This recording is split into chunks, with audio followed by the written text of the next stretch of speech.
अरे आज तो बहुत ज्यादा देर हो गई है। मेरे बच्चे मेरा घर पर इंतजार कर रहे होंगे। ऊपर से ये जंगल भी खत्म होने को नहीं कहता है। कितनी देर से चले जा रही हूँ। अनुराधा जंगल से लकड़ियां काटकर अपने घर को लौट रही होती है। तभी रास्ते में उसे एक बहुत बड़ा पेड़ दिखाई देता है जिस पर जामुन लटक रहे होते हैं। जामुन रात के अंधेरे में भी चमक रहे होते हैं, जिन्हें देखकर अनुराधा अपने आप से कहती है, अरे वाह, देखो तो सही, रात के अंधेरे में भी ये काले जामुन कितने चमक रहे हैं। लगता है बहुत ही स्वादिष्ट हैं। क्यों ना मैं इनको तोड़कर अपने बच्चों के लिए ले जाऊं? मेरे दोनों बच्चे बहुत खुश हो जाएंगे। ऐसा सोचकर अनुराधा पेड़ के ऊपर पत्थर मारने लगती है, लेकिन पत्थर मारने से एक भी जामुन गिर नहीं पाता। ओहो, एक भी जामुन टूट नहीं रहा। अब मैं क्या करूं? हे भगवान, काश ऐसा होता कि जोर जोर की आंधी चल जाती, जिसके बाद इस पेड़ के जामुन अपने आप टूटकर नीचे गिर जाते। तभी अचानक से बहुत तेज हवा चलने लगती है। देखते ही देखते जामुन के पेड़ से जामुन अपने आप नीचे गिरने लगते हैं। अरे वाह, ये तो चमत्कार ही हो गया। मैं तो अभी जामुन के पेड़ के हिलने की बात ही कर रही थी, तभी अचानक से आंधी चलने लगी। अब इन जामुनों को इकट्ठा कर लेती हूँ। आज तो मेरे बच्चे बहुत खुश हो जाएंगे। अनुराधा जमीन पर पड़े हुए जामुनों को उठाने लगती है। तभी उसके पीछे एक बहुत भयानक चुड़ैल आकर खड़ी हो जाती है, जो धीमी आवाज में अनुराधा से कहती है, अरे सुनो, जामुन उठाने में मैं तुम्हारी मदद करूं क्या? कहीं तुम जामुन उठाते उठाते थक ना जाओ। बहुत सारे जामुन हैं यहाँ। अगर तुम कहो तो मैं एक बार और अपने पेड़ को हिलाकर तुम्हारे लिए जामुनों को नीचे गिरा देती हूँ। आवाज सुनकर जैसे ही अनुराधा पीछे मुड़कर देखती है, उसके पीछे एक बहुत भयानक चुड़ैल खड़ी होती है, जिसे देखकर अनुराधा के हाथ से सभी जामुन नीचे गिर जाते हैं और वो बहुत घबरा जाती है।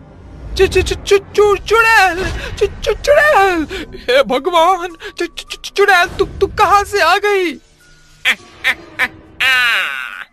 जहाँ से ये जामुन आए हैं। चुड़ैल, मुझसे गलती हो गई, मुझे माफ कर दो।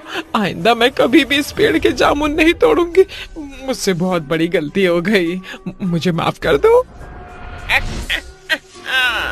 ऐसे कैसे माफ कर दूं?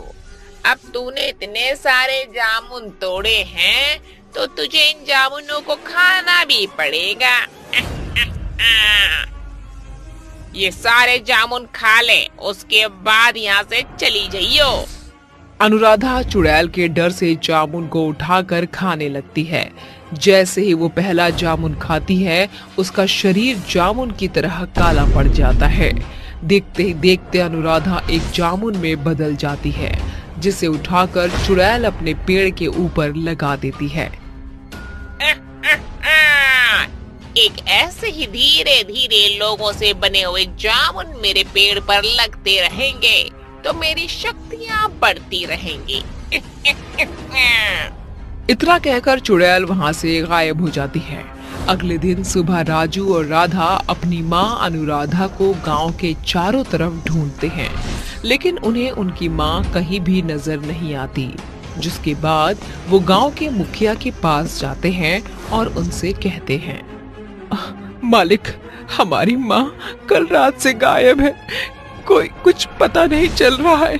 हमारी माँ को ढूंढने में हमारी मदद करो। मेरी माँ के अलावा हमारे इस दुनिया में और कोई नहीं था। अगर हमारी माँ वापस नहीं आई तो हम दोनों भाई बहन जीते जी ही मर जाएंगे। राधा और राजू को इस तरह अपनी माँ के लिए तड़पता हुआ देख मुखिया की आंखों में आंसू आ जाते हैं और वो उनसे कहता है, देखो बच्चों, तुम दोनों चिंता मत करो। तुम्हारी माँ को ढूंढने में हम तुम्हारी मदद जरूर करेंगे, लेकिन तुम दोनों अपने आप को अकेला मत समझो। तुम्हारी माँ के बाद इस दुनिया में मैं तुम्हारे साथ हूँ। मुखिया उन दोनों को गले से लगाता है और उसके बाद उन दोनों को घर के अंदर बुला लेता है, जिसके बाद मुखिया अपने कुछ लोगों को गांव में अनुराधा को ढूंढने के लिए भेज देता है। तुम सभी को मैं एक काम देता हूँ, उस औरत को किसी भी हालत में ढूंढ कर ले आओ, फिर चाहे जंगल का कोना कोना क्यों न छान लो। मैं इन बच्चों को अनाथ होते हुए नहीं देख सकता। जाओ और जल्दी लौट कर आना। मुखिया के लोग गांव भर में अनुराधा को चारों तरफ ढूंढने लगते हैं। देखते ही देखते सुबह से शाम हो जाती है, जिसके बाद वो सभी मिलकर जंगल में ढूंढने लगते हैं। अरे मुखिया ने हमें आदेश तो दे दिया, लेकिन सुबह से शाम हो गई, हमें वो औरत कहीं भी नहीं मिल रही है। अरे धरती निकल गई या आसमान निकल गया उस औरत को? अगर मरी भी होगी तो उसकी लाश तो कहीं ना कहीं होगी ना। पता नहीं कहाँ गायब हो गई वो औरत। तुम लोग बातें कम करो और काम ज्यादा। एक काम करते हैं, हम सभी अलग अलग दिशाओं में जाते हैं, कहीं ना कहीं तो हमें उस औरत का कोई सुराग जरूर मिलेगा।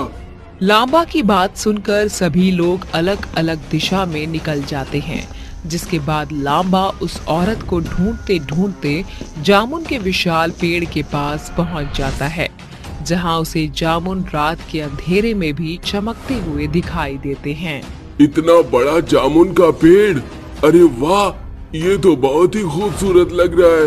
एक काम करता हूँ, कुछ जामुन तोड़कर खा लेता हूँ, वैसे भी सुबह से कुछ खाया नहीं है। लांबा पत्थर मारकर जामुनों को तोड़ने की कोशिश करता है, तभी उनमें से एक जामुन नीचे गिर जाता है। जैसे ही लांबा उस जामुन को उठाने जाता है, उसके पीछे एक बहुत भयानक चुड़ैल खड़ी होकर उससे कहती है, अगर तुम्हें और जामुन खाने हैं तो मुझे बताओ, मैं पूरे पेड़ को हिलाकर तुम्हारे लिए जामुन तोड़ दूंगी। अपने पीछे एक बहुत भयानक चुड़ैल को देखकर लांबा बहुत ज्यादा डर जाता है, जिसके बाद वो डरते हुए चुड़ैल से कहता है, चुड़ैल, तू कैसे, कौन है तू और मेरे पीछे खड़ी होकर क्या कर रही है? मेरे जामुन तोड़कर मुझी से पूछते हो कौन हूँ मैं? चलो, अब जब तुमने मेरा जामुन तोड़ा ही है तो इसे खा भी लो। नहीं नहीं नहीं, मुझे कोई जामुन नहीं खाना, मुझे जाने दो यहाँ से।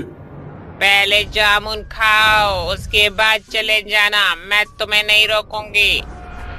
चुड़ैल के डर से लांबा जामुन खा जाता है, जिसके बाद देखते ही देखते वो खुद एक जामुन में बदल जाता है, जिसे उठाकर चुड़ैल अपने जामुन के पेड़ पर लगा देती है।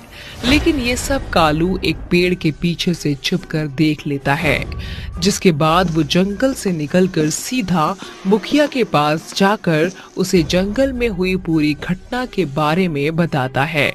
क्या कहा? चुड़ैल? लगता है हमारे गांव में इस चुड़ैल की वजह से ही लोग गायब होते जा रहे हैं। हमें उसका कुछ न कुछ तो करना ही होगा। ये सोचकर मुखिया एक तांत्रिक बाबा को जंगल में लेकर पहुंच जाता है, जिसके बाद तांत्रिक बाबा उस जामुन के पेड़ के सामने खड़े होकर एक मंत्र का जाप करते हैं।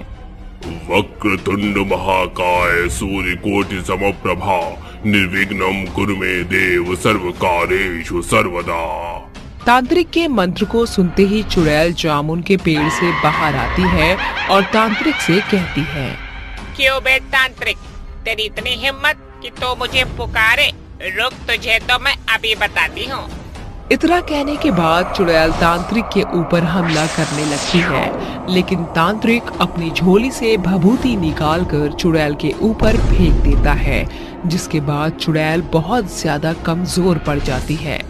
चल चुड़ैल, बहुत हुआ तेरा नाटक, जल्दी से बता, आखिर तू ये सब क्यों कर रही है?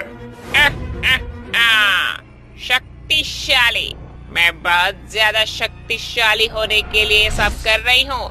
ये सब मुझे करने के लिए चांडाल ने कहा था। देख चुड़ैल, मेरी बात मान और यहाँ से चली जा, नहीं तो अंजाम अच्छा नहीं होगा।